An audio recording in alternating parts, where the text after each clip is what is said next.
হাসপাতালে 4 দিনের সন্তানকে ফেলে প্রেমিকের সাথে পালিয়েছে সোনিয়া। ছোট ছেলেটি ক্ষুধায় গলা চিরে কাঁদছে।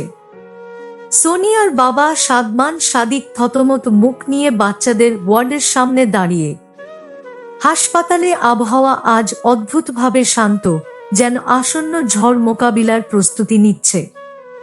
সমগ্র হাসপাতালে বিদ্যুৎ সংযোগ বিচ্ছিন্ন।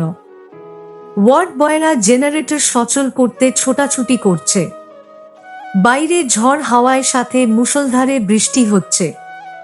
এরই মাঝে অন্ধকারাচ্ছন্ন এন্ট্রান্সের বুক চিরে অশুভ শক্তির মতো ভারী কদমে এগিয়ে আসতে দেখা গেল এক পুরুষালী অবয়বকে।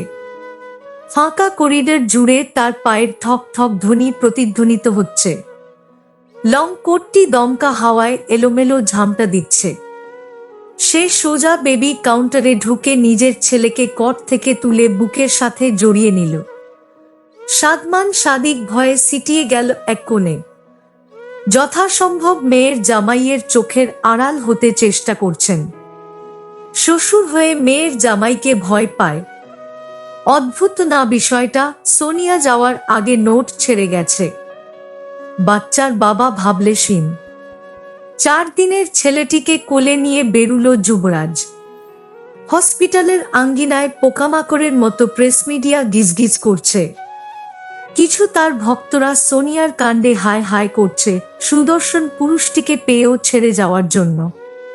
কথায় আছে, কেউ হাজার চেয়েও পায় না, আবার কেউ পেয়েও মূল্য দিতে জানে না। ঠিক সেই অবস্থাই হয়েছে দেশের বিখ্যাত সঙ্গীত শিল্পী ও পলিটিশিয়ান যুবরাজ শাহরিয়ার স্ত্রীর ক্ষেত্রে।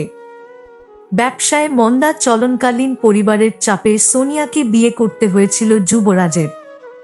সোজা ভাষায় বলতে গেলে এটি ছিল দুটি আত্মার বিনিময়ে একটি ব্যবসায়িক চুক্তি। কোন ভালোবাসা ছিল না তাদের মাঝে। সোনিয়া চেষ্টা করেও যুবরাজের বরফ হৃদয় গলাতে পারেনি। সর্বশেষে বেছে নিতে হয় পালানোর রাস্তা। যুবরাজ শাহরিয়ার দেখতে যেমন নজরকাড়া, তেমন তার চলন। এক ওল্ড গায়। চোখের পলকে রমণীরা তার জন্য হাঁটু গেড়ে বসতে বাধ্য। ছেলেকে সাথে করে জনসম্মুখে পা রাখল যুবরাজ। সাথে তার শ্বশুর শাশুড়িও আছে। সে কোন কিছুর পরোয়া না করে উচ্চস্বরে ঘোষণা করল, "She is not my wife, just a machine for giving birth to my child." মেয়ের সম্পর্কে অপমানজনক কথা শুনে মুখ ভার হলো সাদমান সাদিকের। তবে মুখ ফুটে কিছু বলার সাহস করলেন না। 1 মাস পর লিভিং রুমে বসে সদর দরজার দিকে তাকিয়ে আছে সোনিয়া। কখন আসবে লোকটি? কখন সেই কাঙ্ক্ষিত মুখটি দেখতে পাবে? ফোন যে করবে তার সাহসটুকু পাচ্ছে না। তার ভাবনার সুতোয় টান পড়ল সদর দরজায় বেলের আওয়াজে। সোনিয়া ছুটে গিয়ে দরজা খুলে দিল। পর মুহূর্তে দেখা মিলল সেই ব্যক্তির। সে এমন একজন পুরুষ যাকে একবার দেখলে চোখ অনিচ্ছায় থেমে যায়। উজ্জ্বল গড়নের লম্বা চোরা যুবক। তীক্ষ্ণ চোয়াল, সূক্ষ্ম নাক, গম্ভীর চোখ দুটো যথেষ্ট সামনের ব্যক্তিটির মেরুদণ্ডে কাঁপুনি বইয়ে দেওয়ার জন্য। ব্লু ব্লেজারটি এক হাতের উপর ঝুলছে যুবরাজের। কঠোর ব্যক্তিত্বের ভেতরেও মুখে ক্লান্তিতে ছাপ। তবে সবকিছু ছাড়িয়ে সর্বোচ্চ পর্যায়ে তার অহংকার। সোনিয়া হাত বাড়িয়ে ব্লেজারটি নিতে চাইল। যুবরাজ তাকে না দেখা করে পাশ কাটিয়ে ভেতরে ঢুকল।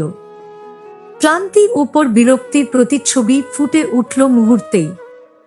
কাঠের মেঝেতে বুটের ঠক ঠক আওয়াজ তুলে যুবরাজ সোজা চলে গেল রুমে। সোনিয়া ভাবুক ভঙ্গিতে তার যাওয়ার দিকে কিছুক্ষণ তাকিয়ে রইল। ধীর পায়ে ছুটল তার পেছনে। লং শাওয়ার নিয়ে কোমরে টাওয়াল জড়িয়ে বেরিয়ে এল যুবরাজ।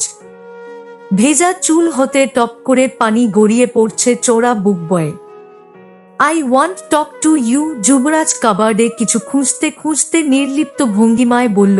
হোয়াট? তার সম্মতি পেয়ে সোনিয়া নাইটস্ট্যান্ডের উপর তার সাইড ব্যাগ থেকে রেপিং করা কিছু বের করল। একটা গিফট বক্স। "Happy birthday. তোমার গিফট?" যুবরাজ পেছনে না তাকিয়ে পাশে হাত বাড়িয়ে দিল। সোনিয়া খুশি মনে বক্সটি তুলে দিল যুবরাজের হাতে, কিন্তু সেই হাসি গিফট বক্সটি ডাস্টবিনে ছুঁড়ে ফেলার সাথে সাথে মিলিয়ে গেল। এটা আমি অনেক ভালোবেসে এনেছিলাম, বিধ্বস্ত গলায় বলল সোনিয়া। যুবরাজ বাইরে যাওয়ার জন্য তৈরি হয়ে বেড সাইডে থাকা ছোট্ট কোটের দিকে তাকাল, যেখানে তার 1 মাসের বাচ্চা ছেলেটি প্রিন্স শাহরিয়ার শান্তিতে ঘুমাচ্ছে। বাচ্চার কপালে চুমু খেয়ে যুবরাজ বেরিয়ে গেল রুম থেকে। সোনিয়া রেগে ফায়ার হয়ে তার পেছন পেছন আসতে লাগলো। এত রাতে তুমি কোথায় যাচ্ছ? কৈফিয়ত দিতে বাধ্য নই। একটা দিন কি তুমি তোমার ফ্যামিলির সাথে কাটাতে পারো না? যুবরাজ থামল। সোনিয়া দিকে গম্ভীর মুখে তাকিয়ে বলল, আমার একমাত্র ফ্যামিলি যা এখন ঘুমাচ্ছে, শুধু সেই তোমার ফ্যামিলি। আম নাথিং। তাদের চিৎকার চেঁচামেচির আওয়াজে প্রিন্সের আয়া আসমা বেগম রুম থেকে বেরিয়ে এলেন। এরা আবার শুরু হয়ে গেছে তাদের নিত্যদিনের ঝামেলা। যুবরাজ সোনিয়ার কথায় ঠোঁট কিঞ্চিত বাঁকালো, তাচ্ছিল্য করে বলল, শুধু একটি বোঝা। এরপর বেরিয়ে গেল সে। সোনিয়া রাগে দুঃখে কাঁপতে লাগলো। যুবরাজের গাড়ির হর্নের আওয়াজ শুনে বুঝতে পারল সে চলে গেছে। বোঝা বলায় বেশ গায়ে লেগেছে সোনিয়ার। 8-5 না করে সেও বেরিয়ে গেল বাড়ি থেকে, ঘরে 1 মাসের শিশুটিকে ফেলেই। আসমা বেগম দীর্ঘশ্বাস ফেলে বাচ্চাটির কাছে গেলেন। লড়াই করে তারা ভোগান্তি পোহাতে হয় নিষ্পাপ প্রাণটিকে। সোনিয়া তার বাবার বাড়ি যাচ্ছে, জ্ঞানশূন্য হয়ে গাড়ি চালাচ্ছে দিক বেদিক। হঠাৎ কেউ গাড়ির সামনে এসে পড়ল। চোখাক্রান্ত শব্দ করে গাড়ি থেকে নামল সোনিয়া। কোন আপদ তার গাড়িটাই পেল মরার জন্য। ব্যক্তিটিকে ইচ্ছেমতো বকে দেবে বলে ঠিক করল সোনিয়া, কিন্তু যেই ধমক দিতে যাবে রাস্তায় পড়ে থাকা মেয়েটিকে দেখে ভ্রু কুঁচকে গেল সোনিয়ার। তার সমবয়সী হয়তো। ভয়ে চোখ বড়বড় করে তাকিয়ে আছে মেয়েটি। বিস্ময়ে ঠোঁট দুটো আলাদা হয়ে গেল সোনিয়ার। মেয়েটির পরনে লাল জামার হাতা ছেঁড়া, গলায় 5 আঙুলের দাগ। সোনিয়ার বুঝতে বাকি রইল না তার সাথে কি হয়েছে। ঠিক আছো তুমি? মেয়েটি কিছু বলল না। যেমনি তেমনি উঠে দাঁড়িয়ে খালি পায়ে ছুটে পালিয়ে গেল সেখান থেকে। খোলা চুলগুলো দৌড়ের তালে এপাশ ওপাশ ঝাপটা দিচ্ছে। সোনিয়া অবাক হয়ে তার ছুটে চলা অবয়বের দিকে তাকিয়ে রইল। তারপর মেয়েটা যেদিক দিকে এসেছিল সেদিকে তাকাল। না, কেউ নেই। কে এমনটা করলো তার সাথে? পর মুহূর্তে বাড়ি থেকে বেরিয়ে আসার কারণ মনে পড়তেই গা কাঁপিয়ে রাগ সঞ্চালন হলো সোনিয়ার। গাড়িতে উঠে শব্দ করে দরজা আটকে দিল। সেই শব্দ নিস্তব্ধ পরিবেশে বজ্রপাতের মতো প্রতিধ্বনিত হতে লাগল।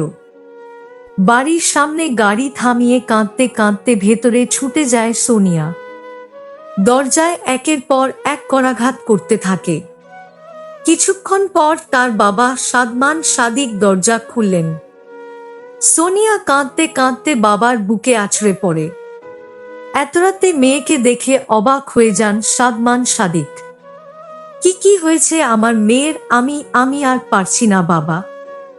যুবরাজ প্রতি মুহূর্তে আমার সাথে আবর্জনার মতো ব্যবহার করে। সে আমাকে বোঝা মনে করে। সোনিয়ার কান্না শুনে তার মা মিথিলা চুল বাঁধতে বাঁধতে নিচে নামলেন। তাকে একা দেখে জিজ্ঞেস করেন, প্রিন্স কোথায়? তুমি একা এসেছো? ওকে বাড়িতে রেখে এসেছি। যুবরাজ, সে কোথাও বেরিয়েছে।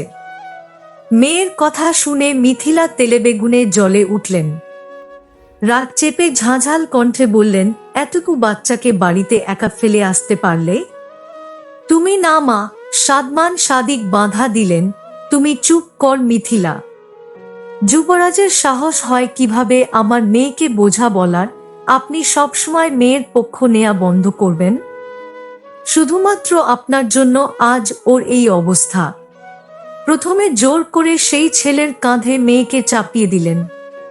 তারপর পরপুরুষের সাথে পালিয়ে যাওয়া মেয়েটাকে ধরে এনে নির্লজ্জের মতো ওই বাড়ি পাঠিয়ে দিলেন। ছেলেটাই আপনার গলার কাটা। মেয়ের দোষ তো চোখেই দেখেন না। তোমরা কি চাইছো আমি চলে যাই? সোনিয়া বলল। সাদমান সাদিক তার মাথায় হাত বুলিয়ে দিয়ে বলল, তার কথায় কান দিও না, রুমে যাও। নাইট ক্লাবের ভিআইপি সেকশনে বিদেশি ক্লায়েন্টের সাথে মিটিংয়ে বসেছে যুবরাজ। বার্থডে উপলক্ষে তার বন্ধুরা ক্লাবের পার্টি রেখেছে। সেই পার্টিতে বিজনেস ডিলের আলাপচারিতা করার সিদ্ধান্ত নেয় সে। তার কাছে প্রতিটি মুহূর্তই মূল্যবান। আর এক ঢিলে দুই পাখি মারার ক্ষেত্রে যুবরাজ শাহরিয়ার ওপরে কেউ নেই। যুবরাজ ওয়াইনের গ্লাসে চুমুক দিয়ে শীতল কণ্ঠে বলল, তবে ডিল ফাইনাল? বিদেশি ক্লায়েন্ট উল্লাসের সাথে বললেন, why not, we would be proud to work with you. Overall you are a clever businessman. নিজের সম্পর্কে এত সুনাম শুনেও প্রতিক্রিয়া দেখালো না যুবরাজ। সর্বোপরি এগুলো তার কাছে দুধ ভাত।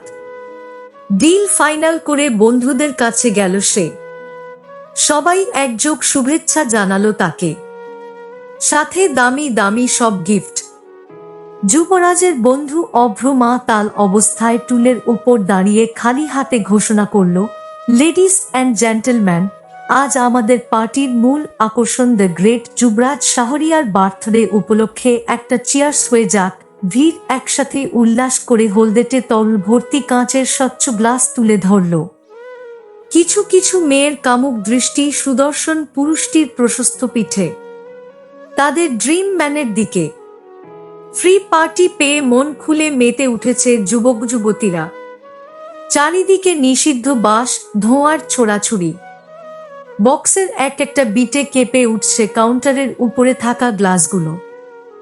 যুবরাজ ফাঁকা দৃষ্টিতে তাকিয়ে ওয়াইনের খালি গ্লাসটির দিকে মনে মনে নিজের জীবনের হিসাব মেলানোর চেষ্টা করছে। কি নেই তার? জীবন উপভোগ করতে যা যা প্রয়োজন তার সবই আছে হাতের মুঠোয়, কিন্তু সব কিছুর ঊর্ধ্বেও কোথাও কিছু একটা নেই। তবে কি সেই বস্তুটি?